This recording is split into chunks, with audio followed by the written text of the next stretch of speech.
Hi friends, marvellous cooking സ്കിൽസിൻ്റെ പുതിയൊരു വീഡിയോയിലേക്ക് ഏവർക്കും സ്വാഗതം. ഞാൻ ഇന്നിവിടെ തയ്യാറാക്കുന്നത് ഓവൻ ഒന്നുമില്ലാതെ ഒരു അടിപൊളി ചോക്ലേറ്റ് കേക്കാണ്. അതിനായി ഞാനിന്നിവിടെ എടുത്തിരിക്കുന്നത് 6 ചെറിയ packet Oreo, baking powder, 1 glass പാല്, 2 ചെറിയ ഡയറി മിൽക്ക് എന്നിവയാണ്. ആദ്യമായി നമുക്ക് നമ്മുടെ ഓറിയോ ബിസ്ക്കറ്റ് ഓരോന്നെടുത്ത് അതിൽ ക്രീം എടുത്ത് മാറ്റി വയ്ക്കാം. ഞാനിവിടെ ബിസ്ക്കറ്റിൽ നിന്ന് ക്രീമെല്ലാം വേർതിരിച്ചെടുത്തിട്ടുണ്ട്. ഇനി നമുക്ക് ഒരു മിക്സിയുടെ ജാറിലേക്ക് ബിസ്ക്കറ്റ് ഇട്ട് കൊടുക്കാം. ജാറൊന്നടച്ച് നന്നായി പൊടിച്ചെടുക്കാം.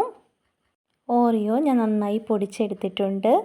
ഇനി നമുക്ക് ഒരു ബൗളിലേക്ക് ഈ ഓറിയോ പൊടിച്ചത് ഇട്ട് കൊടുക്കാം. ഇതിലേക്ക് നമുക്ക് 1/2 സ്പൂൺ ബേക്കിംഗ് പൗഡർ കൂടി ഇട്ട് കൊടുക്കാം.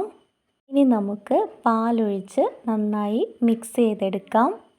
ഇത് നമുക്ക് ബട്ടർ പേപ്പർ ഇട്ട് റെഡിയാക്കി വെച്ചിരുന്ന കേക്ക് ടിന്നിലേക്ക് ഇട്ട് കൊടുക്കാം. ചെറുതായി ഒന്ന് തട്ടിക്കൊടുക്കാം. ഇനി നമുക്ക് പ്രീഹീറ്റ് ചെയ്ത് വച്ചിരുന്ന പാത്രത്തിലേക്ക് കേക്ക് ടിൻ ഇറക്കി വെച്ച് കൊടുക്കാം. ഒന്ന് മൂടി വെച്ച് കൊടുക്കാം. ഒരു 30 മിനിറ്റ് നേരം നമുക്ക് ബേക്ക് ചെയ്തെടുക്കാം. അപ്പോൾ ഫ്രണ്ട്സ്, നമ്മുടെ ഓറിയോ ചോക്ലേറ്റ് കേക്ക് ഇവിടെ റെഡി ആയിട്ടുണ്ട്. നമുക്കിത് ഒരു പ്ലേറ്റിലേക്ക് മാറ്റാം. നമ്മുടെ കേക്ക് ഞാനൊരു പ്ലേറ്റിലേക്ക് മാറ്റിയിട്ടുണ്ട്. കേക്കിന് മുകളിലേക്ക് നമുക്ക് മെൽറ്റാക്കി വെച്ചിരുന്ന ഡയറി മിൽക്ക് ഒഴിച്ചു കൊടുക്കാം. ഡയറി മിൽക്കിനെ നമുക്ക് കേക്കിന് മുകളിലേക്ക് നന്നായി സ്പ്രെഡ് ചെയ്ത് കൊടുക്കാം. ഇതിന് മുകളിലേക്ക് നമുക്ക് കുറച്ച് സ്പ്രിങ്കിൾസ് വിതറി കൊടുക്കാം. നമ്മൾ എടുത്തു വച്ചിരുന്ന ഓറിയോയുടെ ക്രീം നമുക്ക് കേക്കിൻ്റെ മുകൾ ഭാഗത്തൂടെ വെച്ച് കൊടുക്കാം. അപ്പോൾ ഫ്രണ്ട്സ്, നമ്മുടെ ഓറിയോ ചോക്ലേറ്റ് കേക്ക് ഇവിടെ റെഡി ആയിട്ടുണ്ട്. അപ്പോൾ എല്ലാവരും നമ്മുടെ വീഡിയോ ലൈക്ക് ചെയ്യുക, ഷെയർ ചെയ്യുക.